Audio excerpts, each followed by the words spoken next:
मैंने साहब इनको 3 महीने के लिए बस ये कार्यालय दिया था और इन्होंने मुझसे ये कहा था कि मैं मार्च में खाली कर दूंगा। उसके बाद लगातार मेरी कोशिश के बाद भी ये वहाँ पे जो है उसे खाली नहीं कर रहे थे। फ्री में कोई किसी को बुखार तक नहीं देता आजकल अपना, तो उन्होंने ऐसे ही दे दिया ये कार्यालय। धमकी उन्होंने मुझे ये दी, बोले तू मुझे एक जगह दौड़ाएगा, मैं तुझे 10 जगह दौड़ाऊंगा, तुझे व्यापार करना है। तो धमकाने की बात तो आप उन अधिकारियों से पूछिए जिनके सामने बैठक हुई। आप सभी का स्वागत है सुरागीलाल न्यूज चैनल में। मैं रामनगर से राजीव अग्रवाल। जैसा कि आपको पता है 2 दिन से लगातार रामनगर में कांग्रेस कार्यालय जो मेन रोड रानीखेत रोड पर है उस पर कब्जों को लेकर पूर्व विधायक रणजीत सिंह रावत और भवन स्वामी नीरज अग्रवाल के बीच जो तनातनी चल रही है उसको लेकर जहां एक और कांग्रेस के आज सभी विधायक रामनगर में एक बड़ी बैठक करने वाले हैं, तो उसको लेकर आज जो भूस्वामी नीरज अग्रवाल ने प्रेस वार्ता की और उन्होंने पूर्व विधायक रणजीत सिंह रावत पर जहां एक और कई गंभीर आरोप लगाए हैं। तो वहीं उनका ये भी कहना है कि 2 दिन पहले जब रात को थाने में वार्ता हुई तो जिम्मेदार अधिकारियों के सामने भी उन्होंने आरोप लगाया कि पूर्व विधायक रणजीत सिंह रावत द्वारा उन्हें कई प्रकार की धमकियां दी गई हैं। उनका आरोप है कि रणजीत रावत लगातार उनके रिश्तेदारों को और उनके संबंधित कारोबारियों को लगातार धमकी दे रहे हैं। हमारे साथ मौजूद है नीरज अग्रवाल जी। हम बातचीत करेंगे कि रणजीत रावत से लेकर, क्योंकि पूर्व में आपकी काफ़ी अच्छी मित्रता थी, आज किन्हीं कारणों से दोनों में तनातनी है, तो हम पूरी बातचीत करेंगे। नीरज अग्रवाल जी हमारे साथ मौजूद है। वैसे स्वागत है आपका सुरागीलाल न्यूज चैनल में।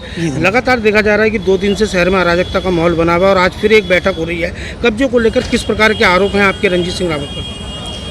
मैंने साहब इनको 3 महीने के लिए बस ये कार्यालय दिया था दिसंबर 2016 में, और इन्होंने मुझसे ये कहा था कि मैं मार्च में खाली कर दूंगा 2017 में। उसके बाद लगातार मेरी कोशिश के बाद भी ये वहाँ पे जो है उसे खाली नहीं कर रहे थे, उसे यूज़ कर रहे थे। मेरा जबकि वहाँ पे गार्ड रहता है, मेरा चौकीदार रहता है, उसका सब कुछ सारे कागज़ मेरे पास हैं, मेरी पैतृक संपत्ति है, सारे लोगों का उसमें हिस्सा है, लेकिन उसके बावजूद भी इन्होंने ऐसी बदतमीजी मेरे से करी। मुझे कभी ये उम्मीद थी जैसे मेरे इनसे संबंध रहे। परसों थाने में मीटिंग हुई है, किस प्रकार की वार्ता रही वहाँ? थाने में उन्होंने ये कहा कि भाई आपको 48 घंटे का समय दिया जाता है, 48 घंटे में आप दोनों बैठ के इस मसले को सुलझा लें। मैंने कहा भाई मैं किस मुद्दे पे बैठूं, मैं क्या चीज़ समझाऊंगा, ये तो बताओ मुझे, विषय क्या है? क्या ये विषय है कि एक जगह जो मैंने इनको सिर्फ अपने पर्सनल यूज़ के लिए दी थी, कांग्रेस कार्यालय से उसका कोई मतलब नहीं, ना वो कांग्रेस का अधिकृत कार्यालय बन सकता ना वो है, वहाँ पर सिर्फ इनको पर्सनल यूज़ के लिए दी थी। आज मुझे बैठना पड़ेगा इनसे बात करने के लिए। धमकी किस प्रकार की दी है? धमकी उन्होंने मुझे ये दी, बोले तू मुझे एक जगह दौड़ाएगा, मैं तुझे 10 जगह दौड़ाऊंगा, तुझे व्यापार करना है। आपके सहयोगियों को भी धमकियाँ मिल रही हैं? मेरे सहयोगियों को उन्होंने कहा, मैंने एक की वहाँ पे शक्ल देखी है, जो काशीपुर से और रामनगर से आए हुए हैं, मैं सबको जानता हूँ, मैं एक चीज़ें कमियाँ निकालूंगा। ये थाना अध्यक्ष और सीओ के सामने मेरे को धमका रहे थे। कहा है कि एक भू माफिया के से लगातार कब्जे हो रहे हैं, तो क्या उत्तराखंड और उत्तर प्रदेश में क्या फ़र्क है? उत्तर प्रदेश में मैंने तो बहुत सालों से सुना ही नहीं, जबकि योगी की वहाँ सरकार है, मैंने कभी नहीं सुना वहाँ पर कि कोई कब्जा हो रहा हो। कभी हुआ करते थे वहाँ पर कब्जे, आज वहाँ पर ऐसा माहौल है, दुनिया भर की इंडस्ट्रियाँ वहाँ पहुँच रही हैं। यहाँ उत्तराखंड में अगर ऐसा होगा और शहर के अंदर होगा तो कौन आएगा यहाँ पर व्यापार करने हम लोगों से? सब लोग भागेंगे यहाँ दूर। और वो भी एक ऐसा आदमी जो शीर्ष स्तर पे नेता रहा है, जिसने सरकार चलाई है 2.5 साल। वो हरीश रावत का जो राइट हैंड था, क्या ऊपर के स्तर के लोगों को पता है? माननीय राहुल गांधी जी को पता है ये बात कि उनका एक नेता जो है वो ये काम कर रहा है? वो मैं माननीय धामी जी से कहूँगा, हमारे मुख्यमंत्री हैं, वो सोचें तो सही कि क्या एक सीधा साधा आदमी इस तरीके से रहेगा यहाँ का डीएम, यहाँ का एसएसपी, यहाँ के थाना अध्यक्ष, ये तो सोचें कि मैं किस तरीके से जी पाऊँगा यहाँ पर। मेरे पास ऐसी कौन सी पावर है भाई? मुझे तो सीधा साधा मैं आदमी हूँ, मेरे साथ मेरे 4 रिश्तेदार हैं, बस वो भी डरते हैं कई बार आने से कि रणजीत रावत का जब नाम आता है, बोले भाई वो तो गुंडा है। तो क्या एक गुंडे को यहाँ पे इस तरीके का भी होने दिया जाएगा?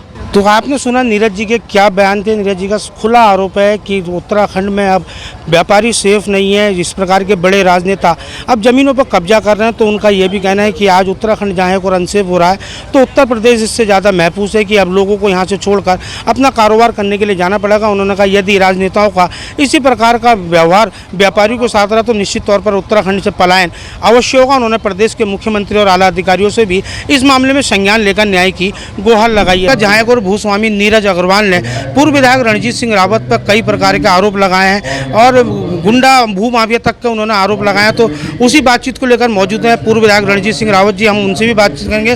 वैसे जो ये कांग्रेस कार्यालय को लेकर विवाद 2 दिन से लगातार चल रहा है, तो आज भूस्वामी का कहना है कि मेरे कार्यालय पर रणजीत सिंह रावत द्वारा कब्जा किया गया, केवल 3 माह के लिए उनको कार्यालय दिया गया था।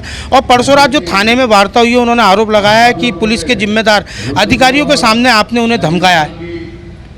ये तो धमकाने की बात तो आप उन अधिकारियों से पूछिए जिनके सामने बैठक हुई, वो बता देंगे। जहाँ तक वो कब्जाने की बात कर रहे हैं तो उनको 8 साल बाद याद आई कि मैंने उनका कार्यालय कब्जा रखा।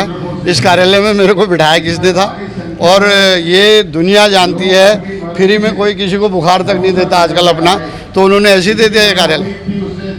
अच्छा, एक आरोप उनका ये भी लग रहा है कि जो लगातार वो कह रहे हैं कि आज उत्तराखंड में, क्योंकि आपकी एक अपना राजनीति एक छवि है, लंबा राजनीतिक सफ़र है, उनका कहना है कि जिस प्रकार अब ये कांग्रेस के वरिष्ठ नेता रामनगर में जो उत्तराखंड की बात छोड़ें, रामनगर में आज ज़मीनों पर कब्जा लगातार कर रहे हैं, आपको भूमाफिया गुंडा तक उन्होंने कहा है कि अधिकारियों को भी लगातार धमका रहे हैं। वो जो कह रहे हैं उसका प्रूफ उनको देना है यार, मुझे थोड़ी देना है।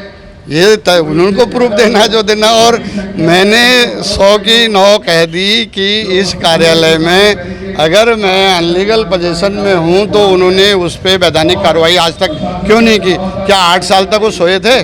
रणजीत सिंह रावत उन्होंने कहा है कि आज 8 साल बाद भूस्वामी को याद आई है और उन्होंने भूस्वामी द्वारा जो आरोप लगाए पूरी तरह खारिज किया है। अब देखना ही होगा, क्योंकि जो प्रशासन के बीच मध्यस्थता दोनों पक्षों के बीच 2 दिन पहले हुई थी, 2 दिन का समय दिया गया था। अब देखना है कि आज रात को 48 घंटे पूरे हो रहे हैं कि अब 48 घंटे बाद देखना होगा प्रशासन की क्या कार्रवाई होती है। जबकि कांग्रेस के पूर्व विधायक रणजीत सिंह रावत का कहना है कि कब्जा हमारा है और भूस्वामी का कहना है कि कब्जा हमारा है, हम जमीन लेकर रहेंगे। लेकिन प्रशासन की क्या भूमिका रहती है, यह भी भविष्य के गर्भ में कैद है कि रात को 12 बजे के बाद एक बार फिर हंगामा शहर में होगा या फिर कांग्रेस कार्यालय कांग्रेस का रहेगा या फिर भूस्वामी के पक्ष में जाएगा। यह प्रशासन के ऊपर इसकी निगाहें टिकी हुई है। रामनगर से राजीव अग्रवाल के साथ cameraman Bunty Arora, सुरागीलाल news channel.